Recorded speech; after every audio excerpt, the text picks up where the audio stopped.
Sa kaugnay na balita, dagsa na ang mga deboto sa Quirino Grandstand para sa taunang pahalik sa Poong Nazareno at bago ang mismong traslasyon ng itim na Nazareno. Ang buong ulat ihatid sa atin namin kasama si Julius Desamboron, mag-uulat mula sa Quirino Grandstand sa Manila, live.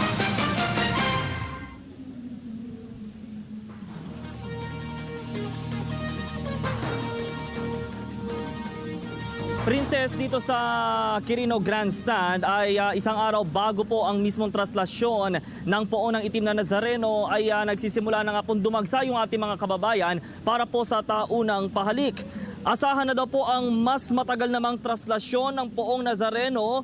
Inaasahan po yan bukas. Ayon po kay Manila Police District Public Information Officer Superintendent Marisa Bruno, posible ito dahil inaasahang mas marami pa sa naitalang 10 milyong deboto noong 2013 at 2014 ang siyang dadalo po ngayong weekend. Dahil dito mas matagal din daw po ang inaasahang pagbabalik ng Nazareno sa simbahan mula po dito sa Grandstand, lalo na ang orihinal po na dadaanan ng ruta. Samantala bumuo po si Manila City Mayor Joseph Ejercito Estrada ng malaking puwersa ng mga street sweepers na magtitiyak po na magiging malinis at ligtas ang mga kalyeng nakalaan sa kapistahan ng Itim na Poong Nazareno. At maglilinis pong uli ang nasabing po mga opisyal o ito po mga tauhan sa pagtapos po ng okasyon o pagdaan po ng mismo pong karosa ng Poong Itim ng Nazareno. Dito naman po sa paligid po ng Quirino Grandstand sa ating pag-iikot kanina ay namataan po natin ang mga puwersa po ng Manila Police District.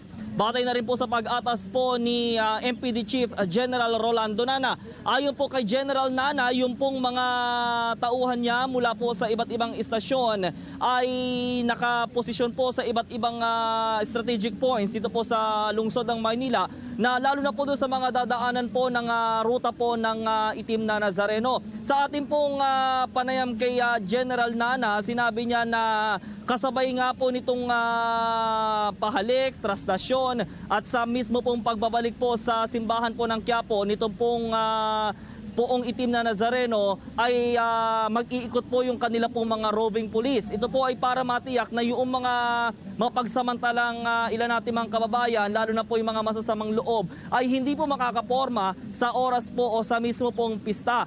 At doon naman po doon sa mga kababayan din po natin na mga motorista, meron po mga ilang kalsada po dito po sa lungsod ng Maynila ang siya pong sarado po sa daloy po ng mga sasakyan. Pangunahin po doon sa pinapaalala po ng Manila Traffic and Parking Bureau sa mga road closures, ito pong magkabilang bahagi po ng Roas Boulevard, Dasmariñas Street, Palangka Street, Quezon Bridge, MacArthur Bridge at maging po ang Jones Bridge. Nagpaalala din po si Manila City Vice Mayor Isko Moreno sa mga tauhan po ng DPWH dito po sa lungsod na magsagawa po ng huling inspeksyon doon po sa kanilang mga daanan para pa rin po matiyak na walang magiging open manhole o mga sirang mga kalsada, at syempre po tuloy din po yung pagdilinis nung ilan po nating mga mga sweepers dito po sa lungsod. Mapapansin natin dito po lamang sa area po ng Quirino Grandstand ay may mga sweepers na rin po na nag-iikot para matiyak na yung pong ilan natin mga kababayang deboto na nakapaa ay hindi po masusugatan, lalo na po sa anumang obstruction sa mga daanan po, at syempre lalo na po yung mga makikitang malalaking bato. Sa ngayon, Princess, inaasahan na hanggang mamayang gabi ay ang pagtaas din po ng bilang ng mga deboto na magtutungo dito sa Quirino Grandstand, gayon din po dyan po sa simbahan ng Quiapo. So yan ang pinakahuling report mula pa rin sa lungsod ng Maynila. Kasama ang Unit 3, Julius Desamboron, Telebisyon ng Bayan.